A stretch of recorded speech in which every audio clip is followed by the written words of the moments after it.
Good morning students. आज के इस वीडियो में हम रिलेशंस के बारे में स्टडी करेंगे। प्रीवियस वीडियो में हमने कार्टेशियन प्रोडक्ट्स के बारे में देखा था, कार्टेशियन प्रोडक्ट्स क्या होते हैं और उनको हम कैसे फाइंड कर सकते हैं। तो रिलेशन की डेफिनेशन देखने से पहले कुछ एग्जांपल्स हम लेंगे रियल लाइफ के। ऐसे भी एग्जांपल है हमारे पास, Tom is father of Jack. Line L is parallel to line L and 5 is greater than 3। इन तीनों एग्जांपल्स में दो ऑब्जेक्ट्स के बीच में कोई ना कोई रिलेशन डिफाइन किया गया है। यहाँ पर टॉम और जैक के बीच में रिलेशन क्या है? फादर का रिलेशन है। लाइन L और लाइन M के बीच में क्या रिलेशन है? पैरेलल का रिलेशन है, दोनों लाइंस पैरेलल है। और 5 और 3 जो नंबर्स हैं इनके बीच में क्या रिलेशन है? 5 इज ग्रेटर देन 5 3 से क्या है? बड़ा है। तो ये रिलेशन है। जैसे यहाँ पे दो ऑब्जेक्ट्स के बीच में रिलेशन डिफाइन किया, ऐसे ही मैथमेटिक्स में हम सेट्स के बीच में भी रिलेशन को डिफाइन कर सकते हैं। तो एग्जांपल से हम समझने की कोशिश करते हैं कि कैसे हम दो सेट्स के बीच में रिलेशन डिफाइन कर सकते हैं। जैसे हमारे पास एक सेट है A और इसमें कुछ एलिमेंट्स हैं 1 2 3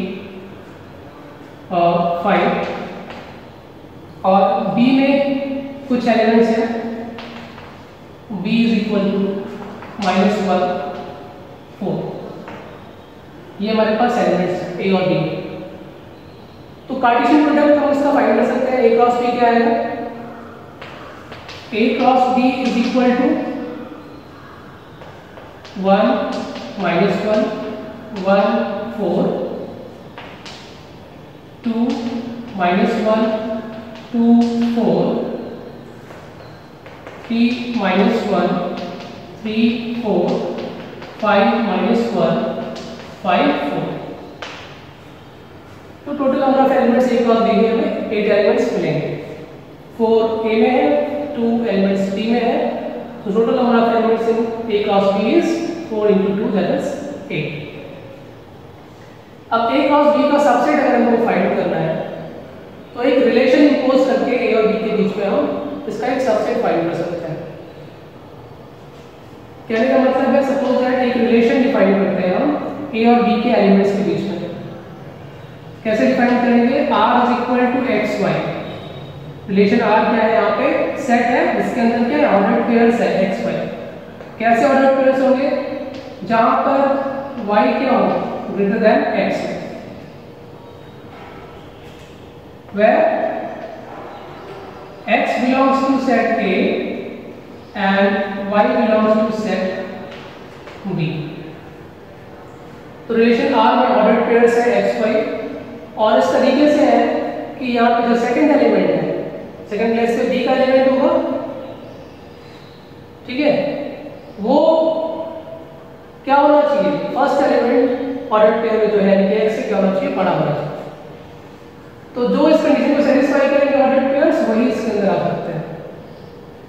तो टोटल जितने पॉसिबल ऑर्डर्ड पेयर्स हैं A और B के बीच में, वो तो हम यहाँ पे लिख चुके हैं। A क्रॉस B जितने भी पॉसिबल ऑर्डर्ड पेयर्स हैं वो हम लिख चुके हैं और यहाँ पे वो ऑर्डर्ड पेयर्स आएंगे जो इसको सेटिस्फाई करेंगे। तो इसका मतलब इसमें जो ऑर्डर्ड पेयर्स होंगे वो इसमें प्रेजेंट होंगे क्योंकि इसमें सारे ऑर्डर्ड पेयर्स हैं। तो अब देखते हैं कि कौन कौन से यहाँ पे ऑर्डर्ड पेयर्स गिवन कंडीशन को सेटिस्फाई करते हैं। R is equal to, अब इसमें कौन कौन से ऑर्डर्ड पेयर्स है जहां पे y x से बड़ा है? इसमें नहीं है, y is 1 less than 1, 4 is greater than 1 satisfy कर रहा है तो 1 4 आता है। 2 - 1 सेटिस्फाई नहीं करेगा, 2 4 सेटिस्फाई कर रहा है, ये भी प्रेजेंट है। 3 - 1 सेटिस्फाई नहीं करेगा, 3 4 सेटिस्फाई करेगा, तो फिर से ये इसके अंदर प्रेजेंट रहेगा। 5 - 1 सेटिस्फाई नहीं करेगा और 5 4 सेटिस्फाई करेगा, ठीक है। तो ये हमें एक सेट मिला R और इसमें जो एलिमेंट्स हैं ये सब कहाँ से आए हैं? They all have been taken from the set A cross B। A cross B से इसको लिया गया। तो क्लियरली आर क्या हुआ, ए क्रॉस बी का सबसेट हुआ। इसका मतलब R is subset of A cross B. तो एक चीज हमें क्लियर रखनी है अपने दिमाग में कि जो भी हम रिलेशन डिफाइन करेंगे दो सेट्स ए और बी के बीच में, हमेशा वो क्या होगा, ए क्रॉस बी का सबसेट होगा। अगर रिलेशन आर ए से बी में डिफाइंड है तो आर ए क्रॉस बी का सबसेट होगा। अगर रिलेशन आर बी से ए में डिफाइंड है तो आर बी क्रॉस ए का सबसेट होगा। ये क्लियर है, इसमें कोई डाउट नहीं है कि अगर कोई सेट ए क्रॉस बी का सबसेट है तभी वो रिलेशन फॉर्म करेगा, तभी वो रिलेशन कहलाएगा, वरना उसको रिलेशन नहीं बोल सकते। ठीक है, तो इसकी डेफिनेशन यहाँ पे देख सकते हैं। रिलेशन क्या फॉर्म होगी इसकी,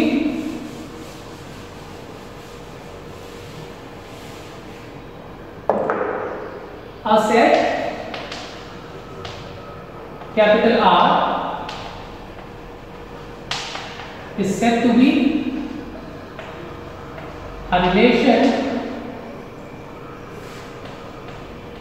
from a non-empty set capital A to a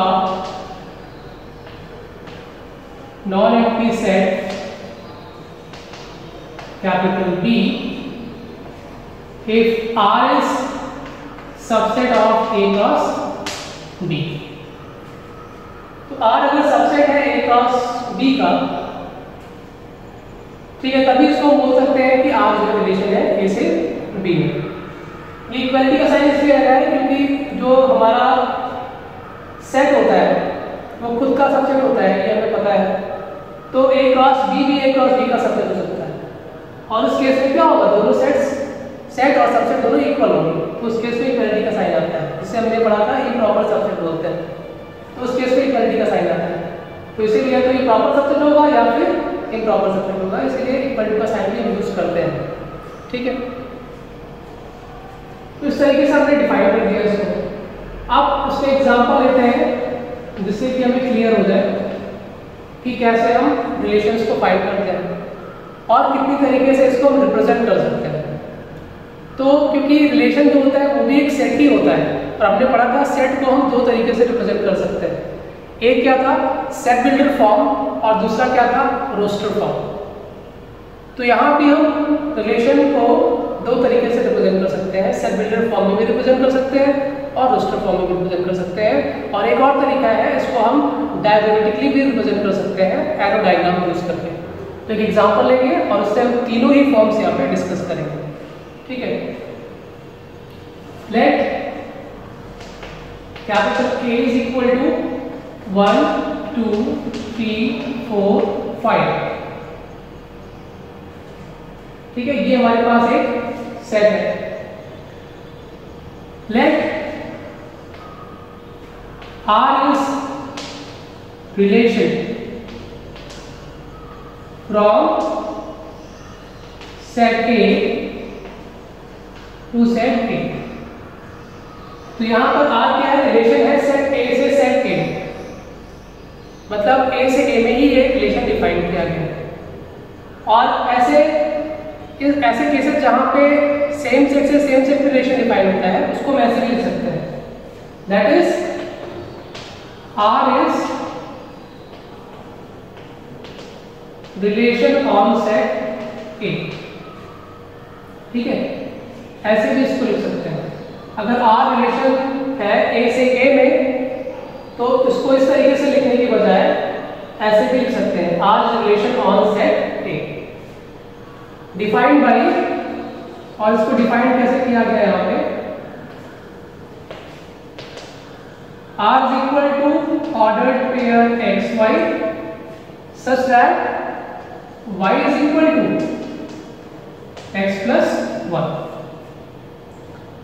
तो क्योंकि यहाँ पर R रिलेशन है A से A में, इसका मतलब कि एलिमेंट भी A से लेंगे हम, और जहाँ पे मैप होगा, जहाँ पे इमेज बनेगी वो भी A का ही एलिमेंट होगा। x और y दोनों ही यहाँ पे कहाँ बिलोंग कर रहे हैं, A में बिलोंग कर रहे हैं।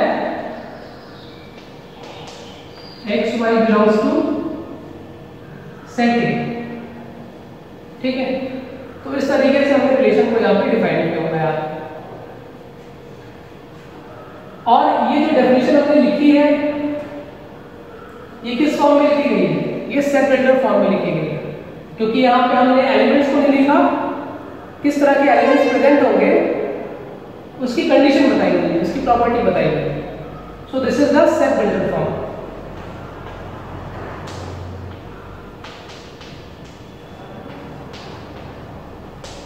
Set builder form of the relation.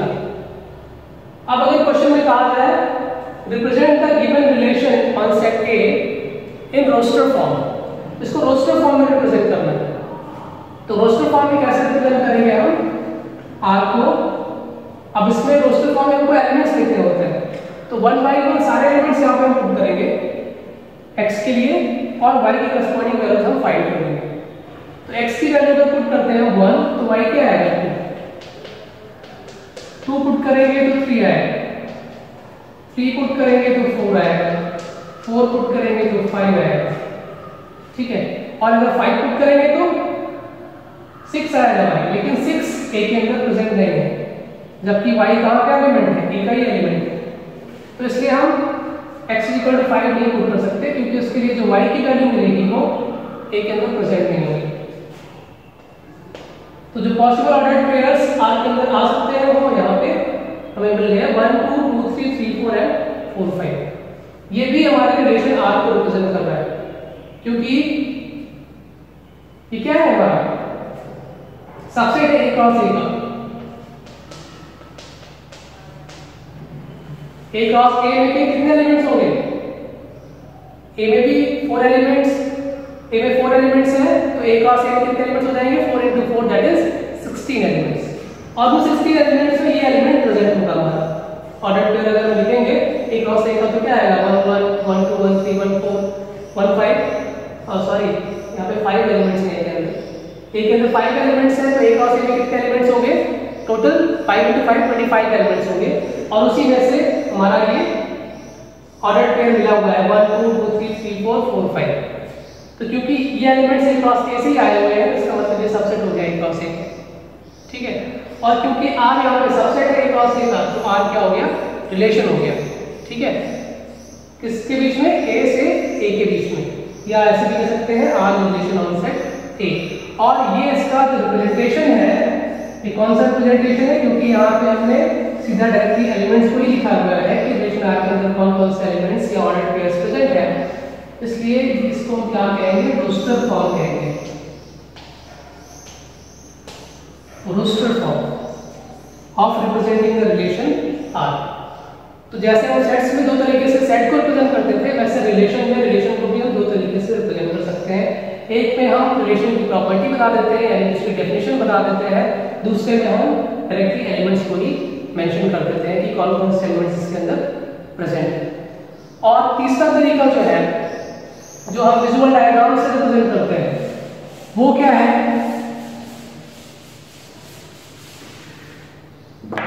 तो जैसे कि इस केस में अगर इसको हमें विजुअली रिप्रेजेंट करना हो, तो यहाँ पर सेट A से सेट A में ही डिफाइंड है हमारा रिलेशन, ठीक है। तो इस तरीके से ये शो करता है कि कहां से कहां डिफाइंड हो रहा है। A से A में डिफाइंड हो रहा है, जहां से डिफाइंड होता है, ठीक है, वहां से एलिमेंट हम लेते हैं, और जिसमें डिफाइंड हो रहा है उसमें उसकी इमेजेस फॉर्म करते हैं। तो सेट A के एलिमेंट्स क्या थे हमारे? 1 2 3 4 5, 5 एलिमेंट थे सेट A में। यहाँ भी वही रहेंगे, सेम सेट है। और इमेजेस जो फॉर्म हुई थी वो क्या हुई थी? 1 की इमेज 2 के ऊपर, 2 की इमेज 3 के ऊपर, 3 की इमेज 4 और 4 की इमेज 5, ठीक है।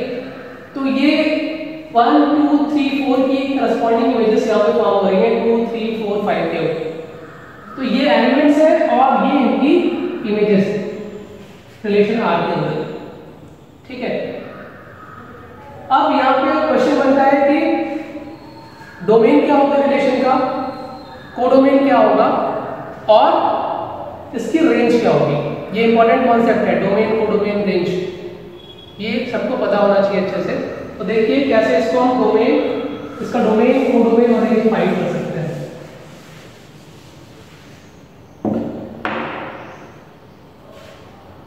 तो डोमेन जो होता है रिलेशन का,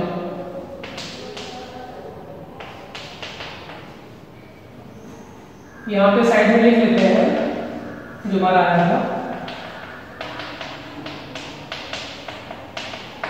ये सेट है हमारा, और एलिमेंट्स जो मिले थे क्या मिले थे 1 2 रिलेशन के अंदर 2 3 3 4 एंड 4 5, ठीक है। ये ऑर्डर पेयर जितने भी रिलेशन के अंदर मिले हैं, इसमें जो फर्स्ट प्लेस के एलिमेंट्स मिलेंगे इनके कलेक्शन को हम क्या कहते हैं, डोमेन कहते हैं, रिलेशन आर।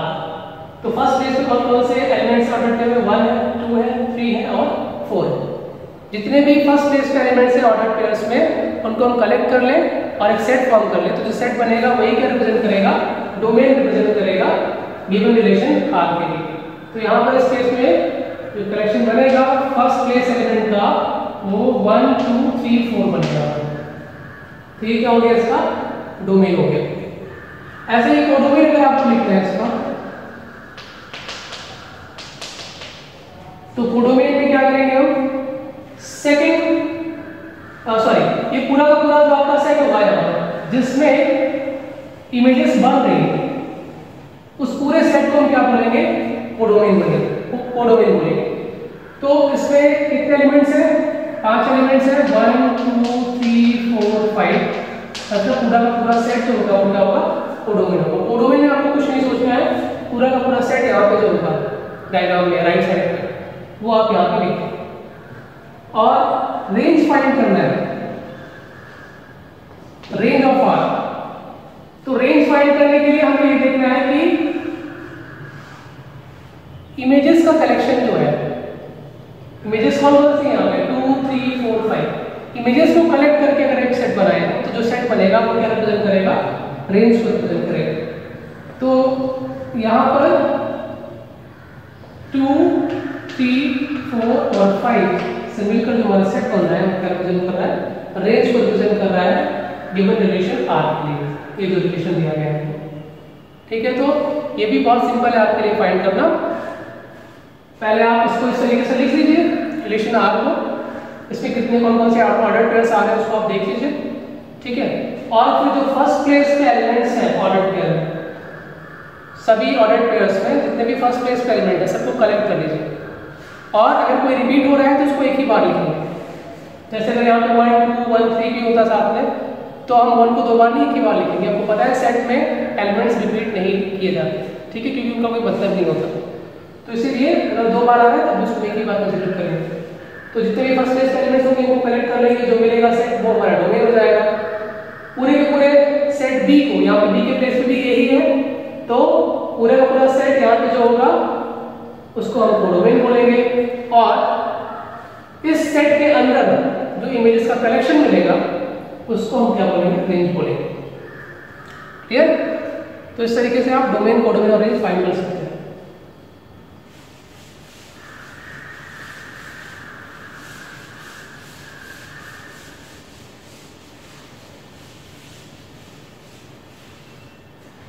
एक और क्वेश्चन ले लेते हैं।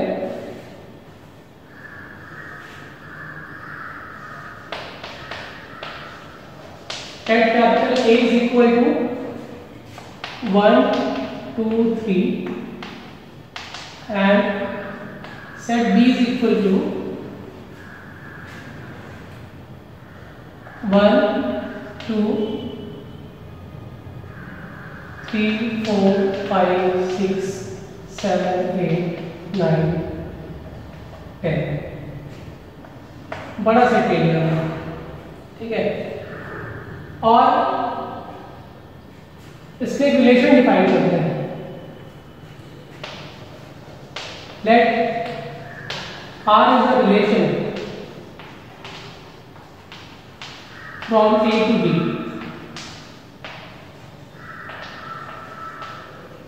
defined by R is equal to xy such that y is equal to x square. Find domain range and codomain of R। तो दो सेट है A और B।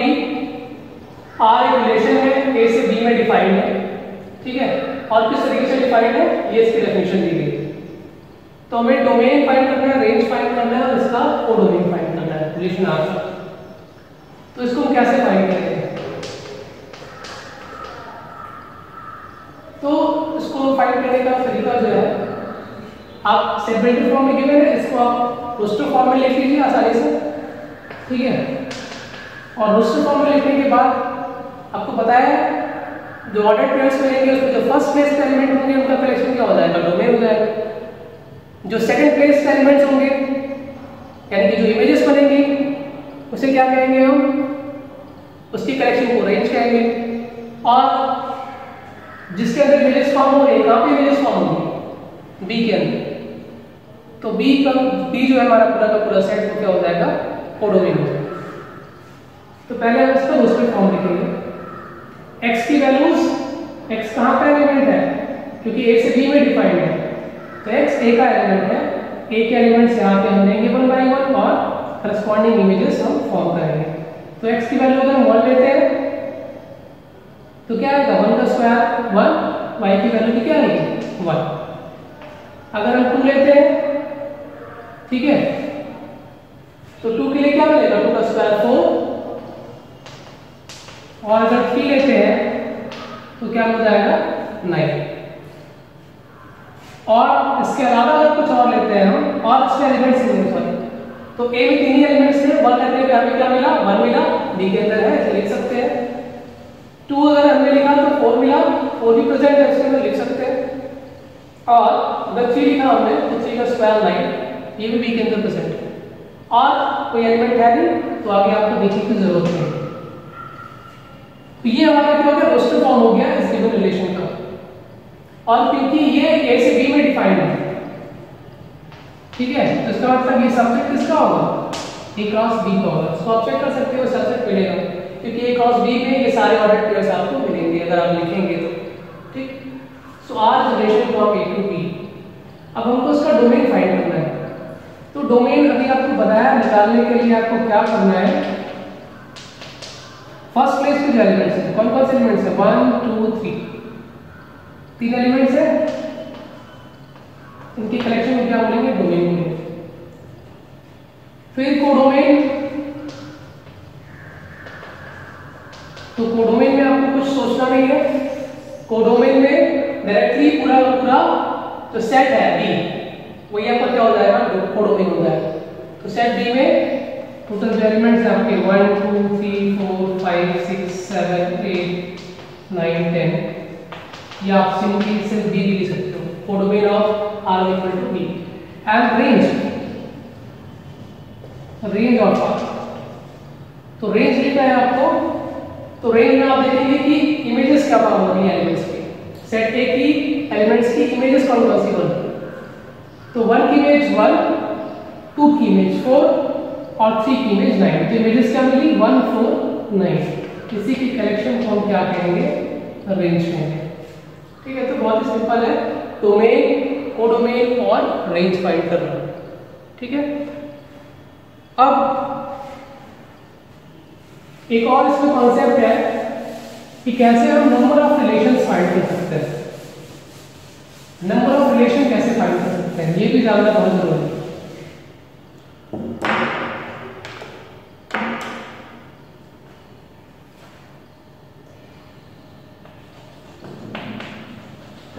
Number of relations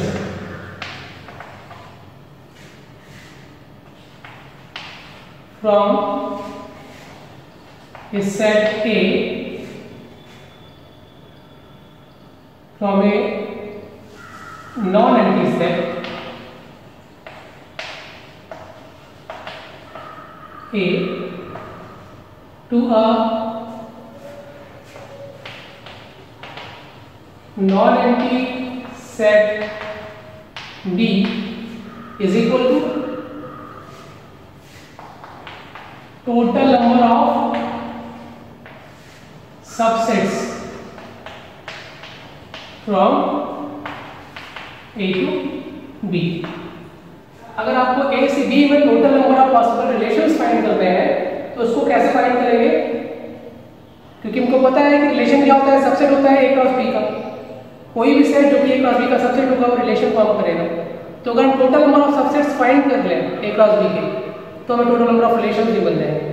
so total number of relations from a non-empty set A to a non-empty set B is equal to total number of subsets from set A to B। और total number of subsets निकालने का तरीका हमें पता है 2 raised to the power number of elements in A cross B। A cross B के total number of subsets means A cross B के power set के अंदर कितने एलिमेंट हैं, और power set के अंदर एलिमेंट्स कैसे निकालेंगे हम? 2 raised to the power number of elements in the set। और A cross B का हम जो है सबसेट निकाल रहे हैं तो इसका मतलब 2 raised to the power number of elements in A cross B is equal to, ऐसे लिख सकते हैं 2 raised to the power number of elements in B into number of elements in A into number of elements in B। ठीक है, that is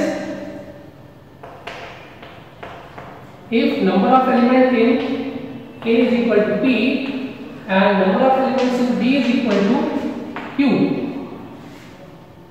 then total number of relations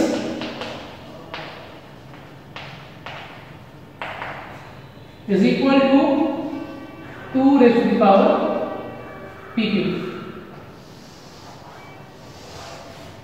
ठीक है, total number of relations हो जाएंगे, उनका हो जाएंगे 2 raised to the power PQ between A and B। तो ये बहुत ही इंपॉर्टेंट फॉर्मूला है नंबर ऑफ रिलेशंस फाइंड करने का, और ये सबको पता होना चाहिए। ठीक है, एक क्वेश्चन इसके ऊपर कर लेते हैं।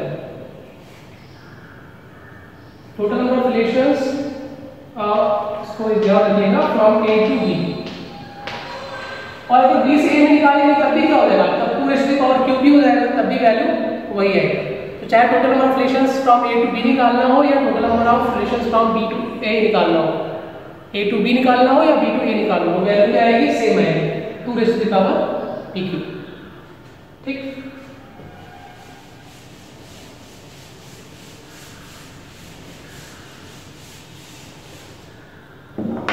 क्वेश्चन लिख लेते हैं इसमें। Late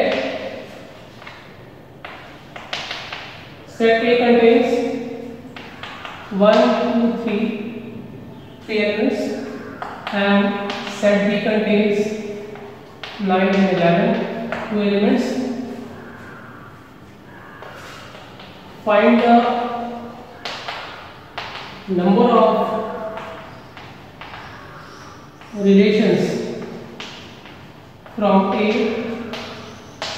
to B। तो A से D के बीच में possible number of relations find करो। तो क्या होंगे possible number of relations? Formula हमको पता है, total number of relations from A to B is equal to 2 raised to the power number of elements in A cross B, and number of elements in A cross B means number of elements in A into number of elements in B। Number of elements in A is 3 and number of elements in B is 2, 2 raised to the power 6, value कितनी हो जाएगी? 64। So it means total number of possible relations from A to B is equal to 64। तो इस तरीके से आप किन्हीं भी दो सेट्स के बीच में total number of possible relations find कर सकते हैं, अगर आपको ये पता हो कि दोनों में एलिमेंट्स कितने हैं। Clear? So now practice the questions from the exercise 2.2। Next video में हम इसके ऊपर कुछ क्वेश्चंस भी सॉल्व करेंगे एक्सरसाइज। Thank you.